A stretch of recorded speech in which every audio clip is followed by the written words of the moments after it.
അസ്സലാമു അലൈക്കും വറഹ്മത്തുള്ളാഹി വബറകാതുഹു. 4ാം ക്ലാസ്സിലെ ദുറൂസുൽ ഇസ്ലാം 1ാം ഭാഗത്തിലെ 10ാമത്തെ പാഠം കുലു വഷ്റബു എന്ന പാഠം ഇൻഷാ അല്ലാഹ് വായിച്ച് നമുക്കതിൻ്റെ തദ്രീബാത്ത് കൂടെ നോക്കാം. കുലു വഷ്റബു എന്ന് പറഞ്ഞാൽ കുലു നിങ്ങൾ ഭക്ഷിക്കുക, വഷ്റബു നിങ്ങൾ കുടിക്കുക, വലാ തുസ്രിഫു നിങ്ങൾ അമിതമാക്കരുത്. വലാ തുസ്രിഫു പറഞ്ഞാൽ നിങ്ങൾ അമിതമാക്കരുത്. ഇൻഷാ അല്ലാഹ് ഇനി നമുക്ക് പാഠം വായിക്കാം. മിസ്രിലെ രാജാവ് മുഖൗക്കിസ് മദീനയിലേക്ക് ഒരു ഡോക്ടറെ അയച്ചു. മിസ്രിലെ രാജാവായിരുന്നു മുഖൗക്കിസ്. ആ മുഖൗക്കിസ് എന്ത് ചെയ്തു? മദീനയിലേക്ക് ഒരു ഡോക്ടറെ അയച്ചു. മദീനയിൽ രോഗികളെ കാണാത്തതിൽ അദ്ദേഹം അത്ഭുതപ്പെട്ടു. ഡോക്ടർ വന്ന് മദീനയിൽ നോക്കുമ്പോൾ മദീനയിൽ രോഗികളെ കാണാനില്ല. അപ്പോൾ ഡോക്ടർക്ക് അത്ഭുതമായി. കാര്യമറിഞ്ഞ നബി സല്ലല്ലാഹു അലൈഹി വസല്ലമ ഡോക്ടറോട് പറഞ്ഞു. ഡോക്ടർ ഇങ്ങനെ അത്ഭുതപ്പെട്ടിരിക്കുക എന്നുള്ളത് നബി സല്ലല്ലാഹു അലൈഹി വസല്ലമ തങ്ങൾ അറിഞ്ഞു. അപ്പോൾ ഡോക്ടറോട് പറഞ്ഞു, ഞങ്ങൾ വിശന്നാലേ ഭക്ഷണം കഴിക്കൂ, കഴിക്കുമ്പോൾ തന്നെ വയറ് നിറച്ച് കഴിക്കാറില്ല. അപ്പോൾ മുഖൗക്കിസ്, മിസ്രിലെ രാജാവ് മുഖൗക്കിസ് മദീനയിലേക്ക് ഒരു ഡോക്ടറെ പറഞ്ഞേക്കാം. മിസ്രിലെ രാജാവിൻ്റെ പേര് മുഖൗക്കിസ്. അദ്ദേഹം എന്ത് ചെയ്തു? ഒരു ഡോക്ടറെ മദീനയിലേക്ക് പറഞ്ഞയച്ചു. പക്ഷേ മദീനയിൽ വന്ന് നോക്കുമ്പോൾ അവിടെ രോഗികളെ കാണാനില്ല. അപ്പോൾ അതിൻ്റെ കാരണം സല്ലല്ലാഹു അലൈഹി വസല്ലം തങ്ങൾ പറഞ്ഞു കൊടുത്തത് എന്താ? ഞങ്ങൾ വിശന്നാലേ ഭക്ഷണം കഴിക്കൂ, കഴിക്കുമ്പോൾ വയറ് നിറച്ച് കഴിക്കാറില്ല. വിശന്നാലേ ഞങ്ങൾ ഭക്ഷണം കഴിക്കാറുള്ളൂ. ഭക്ഷണം കഴിക്കുകയാണെങ്കിൽ തന്നെ വയറ് നിറച്ചിട്ട് ഞങ്ങൾ എന്ത് ചെയ്യാറില്ല? ഭക്ഷണം കഴിക്കാറില്ല എന്ന് നബി സല്ലല്ലാഹു അലൈഹി വസല്ലം പറഞ്ഞു. എന്നിട്ട് നബി സല്ലല്ലാഹു അലൈഹി വസല്ലം പറഞ്ഞു, മനുഷ്യൻ നിറക്കുന്ന പാത്രങ്ങളിൽ വയറിനേക്കാൾ മോശമായതില്ല. മനുഷ്യന് നിവർന്നു നിൽക്കാൻ ആവശ്യമായ ഏതാനും പിടി ഭക്ഷണം മതി. അത് പോരെങ്കിൽ വയറിൻ്റെ 1/3 ഭാഗം ഭക്ഷണം കഴിക്കട്ടെ, 1/3 വെള്ളം കുടിക്കട്ടെ, 1/3 ഭാഗം കാലിയാക്കി ഇടട്ടെ. മുസ്ലിങ്ങളുടെ ഭക്ഷണക്രമം ഇങ്ങനെയായിരിക്കണം. എന്താ പറഞ്ഞത് സല്ലല്ലാഹു അലൈഹി വസല്ലം തങ്ങളെ? മനുഷ്യൻ നിറക്കുന്ന പാത്രങ്ങളിൽ വയറിനേക്കാൾ മോശമായതില്ലാന്ന്. അപ്പോൾ നമ്മുടെ വയറിനെ ഒരു പാത്രത്തിനോടാണ് നബി തങ്ങൾ ഉപമിച്ചത്. മനുഷ്യൻ നിറക്കുന്ന പാത്രങ്ങളിൽ ഏറ്റവും മോശമായത് ഏതാ? അത് നമ്മുടെ വയറാണെന്ന്. അപ്പോൾ വയറ് നിറച്ച് എന്ത് ചെയ്യരുത്? ഭക്ഷണം കഴിക്കരുത് എന്നാണ് നബി സല്ലല്ലാഹു അലൈഹി വസല്ലം തങ്ങൾ അതിലൂടെ നമ്മെ പഠിപ്പിക്കുന്നത്. എന്നിട്ട് നബി തങ്ങൾ പിന്നെ പറഞ്ഞതാണ്, മനുഷ്യന് നിവർന്ന് നിൽക്കാൻ ആവശ്യമായ ഏതാനും പിടി ഭക്ഷണം മതി. കുറച്ച് ഭക്ഷണം മനുഷ്യന് മതി. അവനക്ക് നിവർന്ന് നിൽക്കാൻ ആവശ്യമായ കുറഞ്ഞ ഭക്ഷണം മതി. ഇബാദത്തിനൊക്കെ ആഫിയത്ത് ഉണ്ടാകാൻ വേണ്ടിയുള്ള, തൻ്റെ കുടുംബം പോറ്റാനുള്ള ആഫിയത്തിന് വേണ്ടിയുള്ള ഏതാനും അല്പം ഭക്ഷണം അവനക്ക് മതി. ഇനി അത് പറ്റൂല എങ്കിൽ, അത് പോരെങ്കിൽ വയറിൻ്റെ 1/3 ഭാഗം ഭക്ഷണം കഴിക്കട്ടെ. വയറിൻ്റെ 3 ഭാഗമാക്കാം. ഒരു ഭാഗം ഭക്ഷണം കഴിക്കട്ടെ, 1/3 വെള്ളം കുടിക്കട്ടെ, 1/3 ഭാഗം വെള്ളം കുടിക്കട്ടെ, 1/3 ഭാഗം കാലിയായിടട്ടെ. ഇങ്ങനെ ഇത് മുസ്ലിങ്ങളുടെ ഭക്ഷണക്രമം ഇങ്ങനെയായിരിക്കണം. ഇത് നബി തങ്ങൾ പറഞ്ഞതാ. അവൻ്റെ ജീവിക്കാൻ ആവശ്യമായ, നിവർന്നു നിൽക്കാൻ ആവശ്യമായ ഏതാനും പിടി ഭക്ഷണം കഴിച്ചാൽ മതി. അത് പോരാ എങ്കിൽ 1/3 ഭാഗം ഭക്ഷണം, 1/3 ഭാഗം വെള്ളം, 1/3 ഭാഗം കാലിയാക്കിയിടുക. വായുവിന് വേണ്ടിയിട്ട് എന്ത് ചെയ്യുക?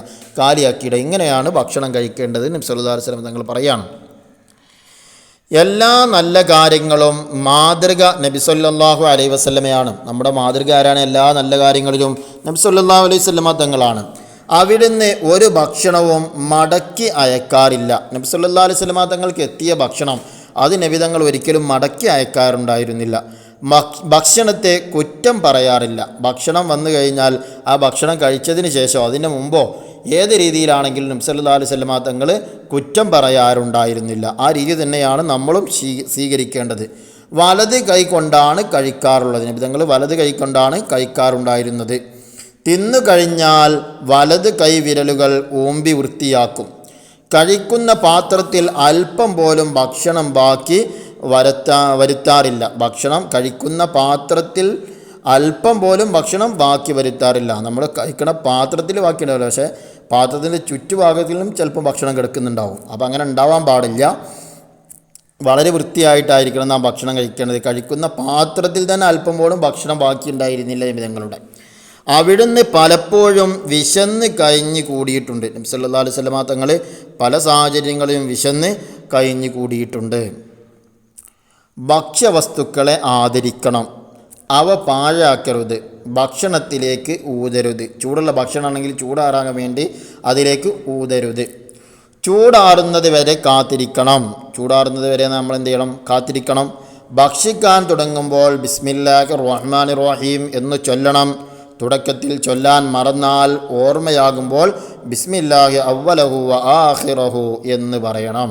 അപ്പോൾ തുടക്കത്തിൽ ബിസ്മി ചൊല്ലണം. ബിസ്മി ചൊല്ലാൻ മറന്നാൽ, ഇടയിൽ ഓർമ്മ വന്നാൽ ബിസ്മില്ലാഹി അവ്വലഹു വ ആഖിറഹു എന്ന് പറയണം. കഴിച്ച ശേഷം അൽഹംദുലില്ലാഹില്ലദി, ഭക്ഷണം കഴിച്ചു കഴിഞ്ഞാൽ അൽഹംദുലില്ലാഹില്ലദി അത്അമനി ഹാദാ വറസഖനീഹി മിൻ ഗൈരി ഹൗലിൻ മിന്നി വലാ ഖുവ്വ എന്ന് ചൊല്ലണം. ഭക്ഷണം കഴിച്ചു കഴിഞ്ഞാൽ ചൊല്ലാനുള്ള ദിക്റാണ് അൽഹംദുലില്ലാഹില്ലദി അത്അമനി ഹാദാ വറസഖനീഹി മിൻ ഗൈരി ഹൗലിൻ മിന്നി വലാ ഖുവ്വ എന്ന ദിക്ർ ചൊല്ലണം. ഇവയെല്ലാം ഭക്ഷണം കഴിക്കുന്നതിൻ്റെ സുന്നത്തുകളിൽപ്പെട്ടതാണ്. ഇടത് കൈ വിസർജനങ്ങൾ വൃത്തിയാക്കാനുള്ളതാണ്. അതുകൊണ്ട് ഭക്ഷണം കഴിക്കൽ പിശാചിൻ്റെ രീതിയാണ്. അപ്പോൾ ഇടത്തെ കൈ കൊണ്ട് ഒരിക്കലും എന്ത് ചെയ്യരുത്? ഭക്ഷണം കഴിക്കരുത്. കുടിക്കുകയാണെങ്കിലും ശരി, ഭക്ഷണം കഴിക്കുകയാണെങ്കിലും ശരി, ഒരിക്കലും ഇടത് കൈ നമ്മൾ എന്ത് ചെയ്യരുത്? ഉപയോഗിക്കരുത്. സത്യവിശ്വാസികൾ ഹലാലായ ഭക്ഷണം മാത്രമേ കഴിക്കൂ, ഹലാലായ പാനീയമേ കുടിക്കൂ. ഖുർആൻ പറയുന്നു, യാ അയ്യുഹന്നാസു കുലൂ മിമ്മാ ഫിൽ അർളി ഹലാലൻ തയ്യിബാ. മനുഷ്യരെ, ഭൂമിയിലെ ഭക്ഷണത്തിൽ നിന്ന് ഹലാലായ നല്ലത് ഭക്ഷിക്കുക. ഹറാമായ ഭക്ഷണങ്ങൾ ഇവിടെ ഉണ്ട്. ഹലാലല്ലാത്ത ഒരുപാട് ഭക്ഷണങ്ങൾ നമ്മുടെ നാട്ടിൽ സുലഭമായിട്ട് നമുക്ക് ലഭിക്കും. അതൊന്നും നാം എന്ത് ചെയ്യാൻ പാടില്ല? കഴിക്കാൻ പാടില്ല. പിന്നെ എന്തായിരിക്കണം നമ്മൾ കഴിക്കേണ്ടത്?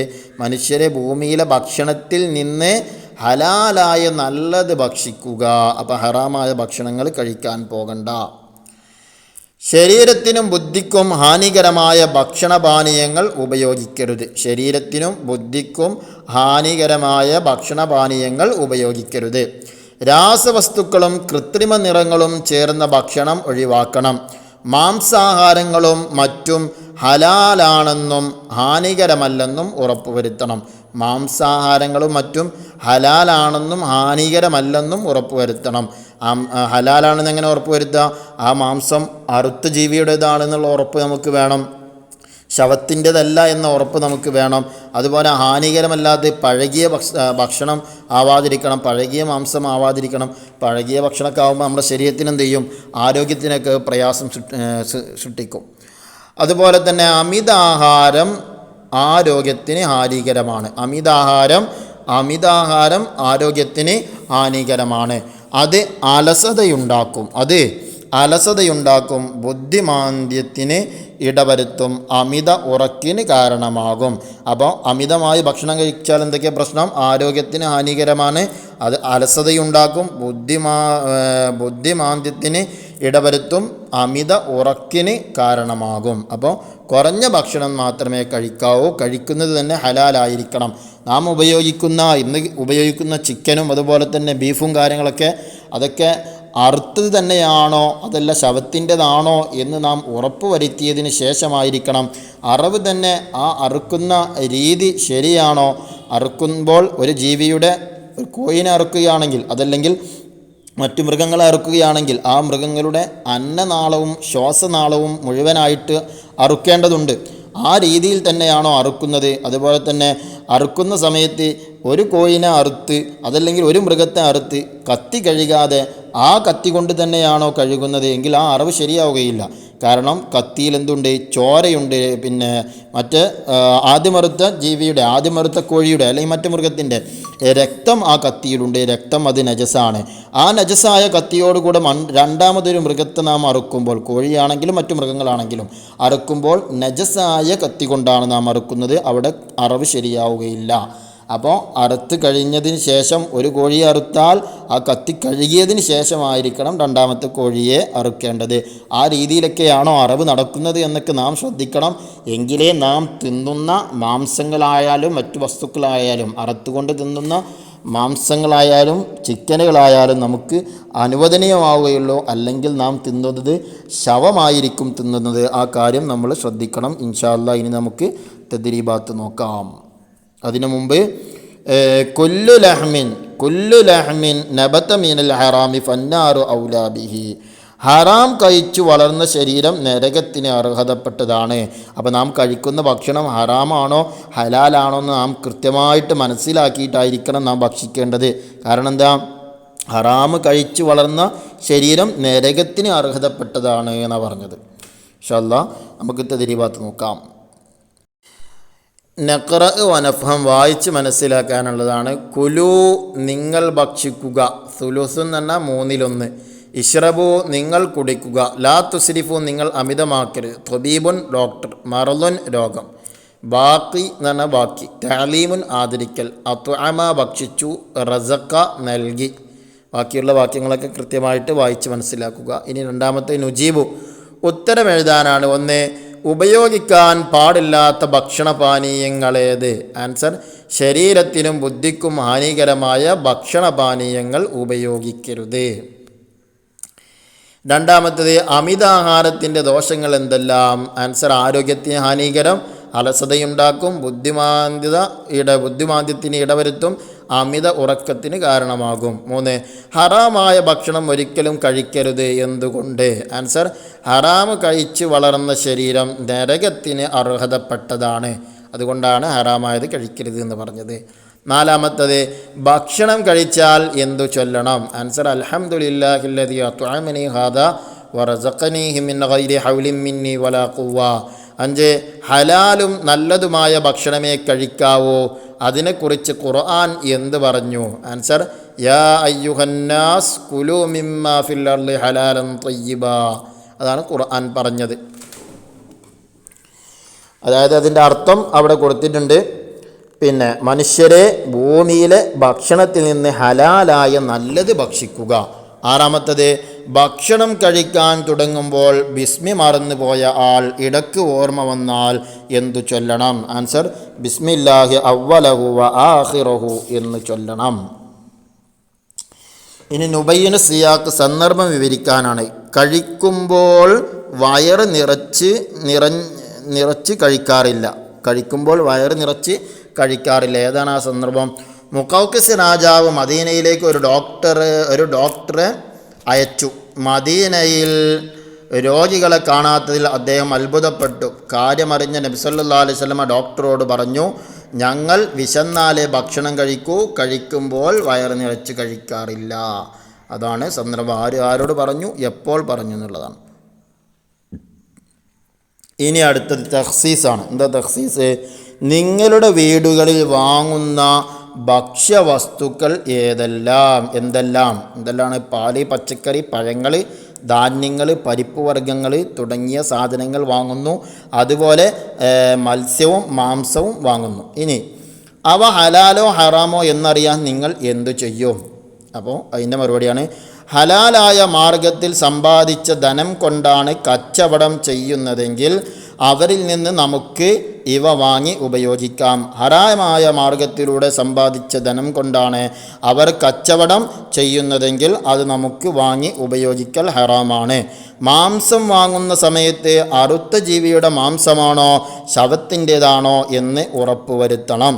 നേരത്തെ നമ്മൾ പറഞ്ഞിട്ടുണ്ട്, തദ്രീബാത്തിൻ്റെ പാഠത്തിൻ്റെ അവസാനത്തിൽ പറഞ്ഞിട്ടുണ്ട്. നാം ചിക്കൻ വാങ്ങുന്ന സമയത്തും മറ്റ് ഇറച്ചികളൊക്കെ വാങ്ങുന്ന സമയത്ത്, ചിക്കനാണ് പ്രത്യേകിച്ച്, കാരണം ആളുകൾ വരി നിൽക്കുന്ന സമയത്ത് അറവൊക്കെ സ്പീഡ് കൂടുന്ന സമയമാണ്. അപ്പം ഒന്നിനെ അറുത്ത കത്തിയായിട്ട് തന്നെയാണ് അടുത്ത കോയിനെയും അറുക്കുന്നതെങ്കിൽ ആ ചോരയോട് കൂടെയായിരിക്കും അറുക്കുന്നത്. അപ്പോൾ ആ അറവ് ശരിയാവില്ല. നമ്മൾ തിന്നുന്ന ആ കോഴി നമ്മൾ തിന്നുന്നത് ശവത്തിൻ്റെതാണ് നമ്മൾ തിന്നുന്നത്, അറവ് അവിടെ ശരിയായിട്ടില്ല. അപ്പോൾ ഒന്നിനെ അറുത്ത് കഴിഞ്ഞാൽ ആ കത്തി കഴുകിയതിന് ശേഷമായിരിക്കണം അറുക്കേണ്ടത്.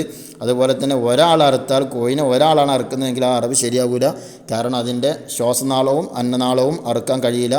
ഇങ്ങനെ കവുത്ത് മടക്കി പിടിച്ച് കണ്ട് അറക്കുന്ന സമ്പ്രദായമൊക്കെ ഇപ്പോൾ നമ്മൾ കണ്ടുവരുന്നുണ്ട് പല കടകളിലും.